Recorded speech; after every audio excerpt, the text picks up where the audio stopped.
I'm Hassan Giordano, aka Mr. Politics, and I was asked to give the independent response to Mayor Stephanie Rawlings Blake State of the City address. Didn't write any long speeches or any notes, but I'm going off of the very lengthy State of the City address that she put forth today. It was a very tough and comprehensive plan that she plans to move the city forward, especially facing the economic uncertainty that Baltimore faces today, with over $750 million deficit that will run over the next 10 years. The first thing is she spoke to the number of homicides that have decreased since 2009. Year after year, we hear politicians kind of skirt the issue of public safety by hyping up some numbers that they play on to make a brighter future for the city of Baltimore. Now, homicides in the city of Baltimore have been reduced. However, the number of police-involved shootings since last year to this year have increased. Last year there was 15 police-involved shootings, 13 of them related to homicides. This year we already have 6, and we're only 6 weeks in to 2013. These are the things that we must change, not by a fancy speech and changing words around, which really this year's speech sounded like last year's speech with a few different words. But we really have to address the real problems in order to get real solutions in the city of Baltimore. A lot of the stuff that was presented today is a step forward if they're implemented correctly.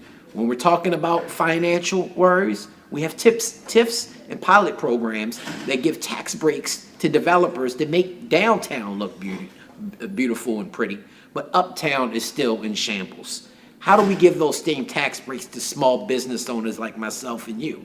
How do we give those small tax breaks to citizens that we say we want 10,000 new families in the next 10 years? Well, we have to give people incentive to move into the city. Lowering the property tax rate, which is already the highest in the state, by a few cents here and there will not bring people back to the city of Baltimore. People still see the crime. Homicides may reduce, but crime is still up. People see the grime. We are the 7th dirtiest city in the nation.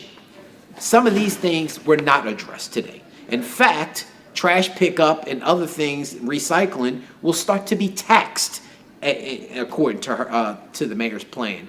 Those are the things that make you really say, We closed rec centers last year, multiple ones, even over the objection of some people like City Council President Jack Young and Councilman Carl Stokes. However, in this year's plan, we plan to build 10 new facilities, but we're facing a structural deficit. Where do you find the money to build 10 new facilities if you just closed down facilities last year? These are the questions that I think a lot of citizens, like Kim Truitt-Hart, who we interviewed earlier, will be asking the mayor from this day forward. So I asked the citizens of Baltimore to get involved, get engaged. It's not, the mayor can't do this alone, neither can the city council. You must hold your officials accountable. And we all, as the mayor said, must hold ourselves accountable in moving this city forward.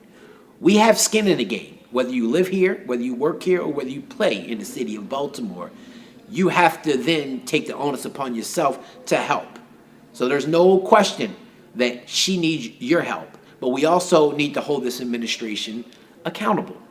In 1967, with a population of over 900,000, there was only 13 people in the mayor's office. Today, with a little more than 600,000 citizens, 300,000 less than we had in 1967, we have hundreds of people in the mayor's office. That's government bloat that could be cut and reduced in order for better services for you. So again, I'm Hassan Giordano, and hoping that you watch this, get involved, and stay informed. And we'll be back with more of the DMV Daily.